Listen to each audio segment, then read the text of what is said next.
और छात्र जीवन बीता या व्यतीत हुआ। तेन सर्वासु परीक्षासु प्रथम श्रेणीयाम उत्तीर्ण। श्रेण्याम, चलो इसको क्या क्या जुड़ा है देखते हैं। श्रेण्याम में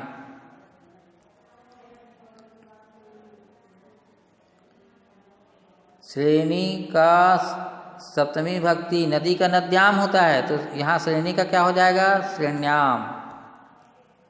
और उत्तीर्ण करके, व्यंजन संधि हो है ना। चलो, उनके द्वारा सभी विषय की परीक्षाओं में प्रथम श्रेणी में उत्तीर्ण होकर प्रतिभा स्थापित की गई। उनके द्वारा सभी परीक्षाओं में प्रथम श्रेणी में उत्तीर्ण करके प्रतिभा स्थापित की गई। 1951 वर्षे नागपुर विश्वविद्यालयेन MSc मास्टर ऑफ साइंस, और वो भी विशुद्ध गणित, जिस गणित से आप डरते हैं उस गणित में MSc को किए, और वो भी उपाधि स्वर्ण पदक प्राप्त किया, गोल्ड मेडल प्राप्त किया, यानी सबसे फर्स्ट आया। तो एक बार फिर से देखते हैं। 1951 ईस्वी में नागपुर विश्वविद्यालय के द्वारा MSc, जैसे तैसे लिखना है, MSc वो भी विशुद्ध गणित में, आपको कोष्टक में लिखना है। अनुवाद को लिखोगे तो कोष्टक में ऐसे लिखना, विशुद्ध गणित में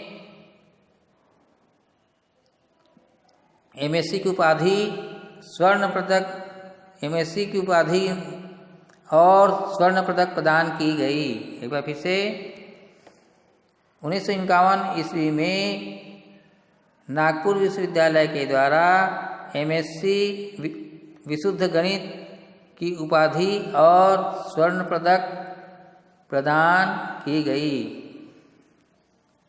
ठीक है, समझ में आ गया। सर्वोच्च धन अंकम, दीर्घ स्वर संधि, सर्वोच्च धन अंकम जोड़ेंगे तो यहाँ आ की मात्रा आया, दीर्घ स्वर संधि। नोट कर लिए होंगे। चलिए, सर्वोच्च अंक प्राप्त करके कैम्ब्रिज विश्वविद्यालय में, कैम्ब्रिज विश्वविद्यालय यानी यूरोप में है, इंग्लैंड में है, इंग्लैंड में रेगुलर फेलोशिप, आप अनुवाद लिखोगे तो इसको ऐसे तैसे अनुवाद लिखना है, इन्वर्टेड कामा में। इन्वर्टेड कामा को बदलोगे नहीं, और रेगुलर फेलोशिप को ज्यों त्यों अनुवाद में लिखोगे, है ना, इसका अनुवाद नहीं करना है। चलो आगे शब्द है प्राप्तवान धन असौ। क्या क्या है? प्राप्तवान धन असौ, असौ यानी वह, प्राप्तवान यानी प्राप्त किए। तो ये व्यंजन संधि है। हलंत दिखा आपको, ये देखो हलंत। चलिए पढ़ते हैं। सर्वोच्च अंक प्राप्त करके कैम्ब्रिज विश्वविद्यालय का रेगुलर फेलोशिप यानी नियमित छात्रवृत्ति, फेलोशिप यानी छात्रवृत्ति। तो आपको अनुवाद बता रहा हूँ, लिखना नहीं है आपको, तो यही लिखना है, रेगुलर फेलोशिप ही लिखना है इन्वर्टेड कामा में। चलिए, सर्वोच्च अंक प्राप्त करके कैम्ब्रिज विश्वविद्यालय की रेगुलर फेलोशिप असौ, उसने, प्राप्तवान प्राप्त किया। सर्वोच्च अंक प्राप्त करके कैम्ब्रिज विश्वविद्यालय की रेगुलर फेलोशिप को उसने प्राप्त किया। आगे, अनंतरम भारतीय प्रशासकीय सेवा परीक्षायाम धन अपि सफलतां प्राप्तवान। उसके पश्चात भारतीय प्रशासनिक सेवा परीक्षा में भी, अब ये भारतीय प्रशासनिक सेवा परीक्षा क्या है? तो IAS आईएएस की परीक्षा बोलते हैं, है ना। आईएएस की परीक्षा ये होता है, जैसे कलेक्टर से ऊपर जितने भी बड़े बड़े अधिकारी बनना है तो आपको ये प्रशासकीय सेवा की परीक्षा देना पड़ेगा। इसमें सिलेक्शन होने के बाद आप बड़े बड़े कलेक्टर के जोड़ के अधिकारी बन सकते हैं। तो इसको शॉर्ट में आईएएस ऐसे बोलते हैं पेपर, ठीक है।